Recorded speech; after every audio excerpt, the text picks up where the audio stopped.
জামাতের যে আদর্শ, জামাতে আজকে যেটা কর্মসূচি দেয় সেটা বাস্তবায়নের দায়িত্ব কিন্তু আলটিমেটলি শিবিরের উপর পড়বে, এবং শিবির সেটা বাস্তবায়ন করার জন্য জানপ্রাণ লড়িয়ে দিবে, এতে কোনো সন্দেহ নাই। আজকে একটা শিবিরের লোক আহত হোক, জামাতের নেতার চোখ দিয়ে এক ফুটে হলো পানি পড়বে, তার জন্য বিবৃতি দিবে। এটা হলো কি, এরা হলো সেই ওয়ার্কিং ফোর্স অথবা লাঠিয়াল বলতে পারি আরো সহজ ভাষায়। এটা কিন্তু এখন হচ্ছে রে ভাই, এটা আগেও ছিল, এখনো আছে। চরিত্রগত পার্থক্য কি একটুও নাই, মাত্রাগত পার্থক্য। ছাত্র সংগঠন যেগুলো আছে এরা আসলে ছাত্রদের অধিকার নিয়ে চিন্তা করে না। এদের চিন্তা হলো যে রাজনৈতিক দলগুলোর তারা একটা ক্ষমতার কেন্দ্র হিসাবে কাজ করে। সাংবাদিক মাসুদ কামাল, আপনি তাদের আলোচনা শুনছিলেন এবং সবই দেখছেন, খুব গভীর আলোচনার কিছু নাই। ছাত্রলীগের যে রাজনীতিটা ছিল যে ক্যাম্পাসে কেবল তারাই থাকবে, অন্যরা থাকতে পারবে না, হল দখল করার যে রাজনীতি, 5 আগস্টের পরে তেমনভাবে হল দখল করা, গণরুম, গেস্টরুম প্রকাশ্যে দেখা না গেলেও ছাত্র শিবিরের এক ধরনের অবস্থান সেখানে আছে। ছাত্রদল হলগুলো দখল করতে চাইছে বলে ছাত্র শিবিরের পক্ষ থেকে অভিযোগ তোলা হচ্ছে। পরিস্থিতিটা আসলে কি, আপনার কাছে কি মনে হয় কোনো পরিবর্তন আপনি দেখেন? শুনেন, একটা কথা বলি, আমিও তো ইউনিভার্সিটিতে পড়তাম, আমি ঢাকা ইউনিভার্সিটির স্টুডেন্ট ছিলাম। তখনও কিন্তু এই হলের সিট দখল টখল নিয়ে এই ঝামেলা চলতো। তখন যারা বাহাদুর ছিল, যারা ক্ষমতাবান ছিল, তারা এগুলি করতো। রেসিডেন্ট স্টুডেন্টরা সিটের অ্যালটমেন্ট পেয়েছে, সিটে উঠতে পারতো না, এরকম আমরাও দেখেছি। ধীরে ধীরে এটা মাত্রাগত পরিবর্তনটা হয়েছে, বেড়েছে।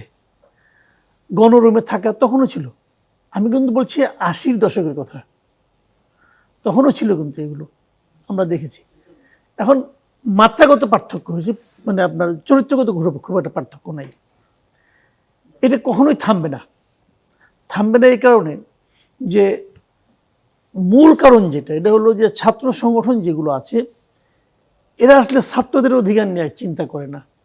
এদের চিন্তা হলো যে রাজনৈতিক দলগুলোর তারা একটা ক্ষমতার কেন্দ্র হিসাবে কাজ করে। তখনও তাই করত।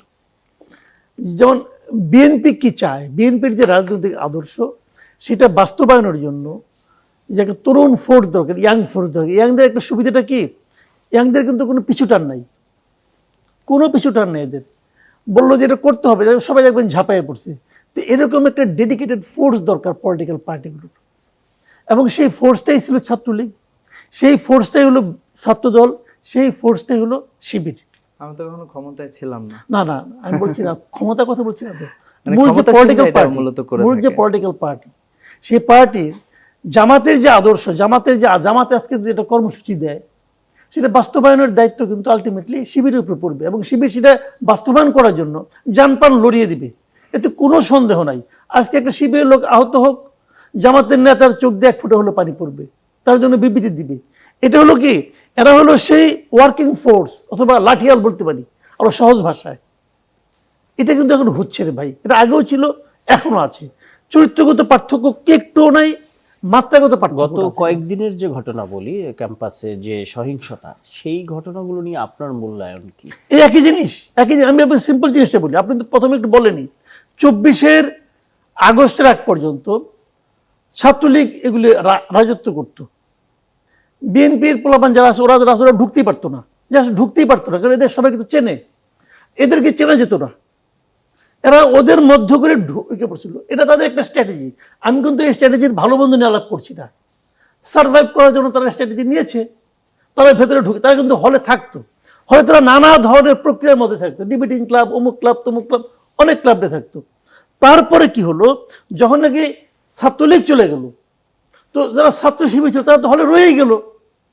তখন তো ছাত্রদল যখন যেটা কমিটি করবে, দেখলাম তো ডাকসু নির্বাচনের আগে ছাত্রদলকে কমিটি করতে পারছিল। ওদের তো প্রথম ঝামেলা হলো কমিটি করা নিয়ে, যে তারা হলগুলোতে কোনো কমিটি করতে দিবে না, ইউনিভার্সিটিতে ছাত্র রাজনীতি চলবে না, এগুলো তো আমরা শুনলাম হলে। তো ছাত্র রাজনীতি কি চলবে না বলে তারা যে সমস্ত প্যানেল দিল, কেউ দলের নামে প্যানেল দেয় না, ছাত্র শিবিরের কোনো প্যানেল নাই। কিন্তু যারা ইলেক্টেড হয়েছে এরা কি, এটাকে ছাত্র শিবিরের লোকরা। তো আবার যারা ছাত্র দলে যারা, ওরা তো কোনো প্যানেল দেয় নাই, ওরা আবার একটা কি করবে এখন, নাহলে বলবে কি যে ছাত্র রাজনীতি করে। এটা হলো কি মানে স্ট্র্যাটেজিক্যালি এক একজন এক একটা সুবিধার মধ্যে আছে, কেউ কেউ অসুবিধার মধ্যে আছে। 2 বছর পার হয়ে গেছে, এখন বিএনপি ক্ষমতায় আসছে, এখন তো বিএনপি চাইবেই যে তাদের যারা স্টুডেন্ট অর্গানাইজেশন আছে তারা হলগুলিতে আধিপত্য বিস্তার করুক, চাইবে, এটা স্বাভাবিক। দল চাইবে, ওরা না চাই কি করবে? এখন দলের চাওয়াটা বাস্তবায়ন করার জন্য তারা নানা ফন্দি ফিকিরকে ঢোকার চেষ্টা করতেছে, এবং নিশ্চিত থাকেন আপনারা ঢুকবে, কেন ঢুকবে না? ও যদি এখন যায়, আমি একটা সিম্পল উদাহরণ দিয়ে বলি, ধরেন শাহবাগ ইউনিভার্সিটিতে গন্ডগোল হলো, যদি শাহবাগে যদি ছাত্র দলের সেক্রেটারি যায় আর যদি ছাত্র শিবিরের সেক্রেটারি যায়, পুলিশ কারে বেশি গুরুত্ব দিবে? ওকে দিবে, কারণ সে সরকারি দল করে। কিন্তু আবার তত্ত্বাবধায়ক এই অন্তর্বর্তীকালীন আমলে দুজনেই সমান গুরুত্ব পাইতো, তখন দুজনেই ঢুকছে, দুজনেই গেল, তখন আবার ছাত্রলীগের কেউ কিন্তু পাত্তা পাইতো না। আর মানে 24-এর আগে ছাত্রলীগ গেলে এদের কোনো খুঁজেই পাওয়া যেত না। তো এটাই হলো বাস্তবতা। সরকার যদি মনে করে, রাজনৈতিক দলগুলি যদি মনে করে যে আমাদের কোনো ছাত্র সংগঠন অঙ্গ সংগঠন থাকার দরকার নাই, স্টেট হইতে মনে করে, যদি দেখেন স্বাধীনতা যুদ্ধের সময় কিন্তু ছাত্রলীগ ছিল, কিন্তু ছাত্রলীগের কমিটি কিন্তু বঙ্গবন্ধু বানাতো না।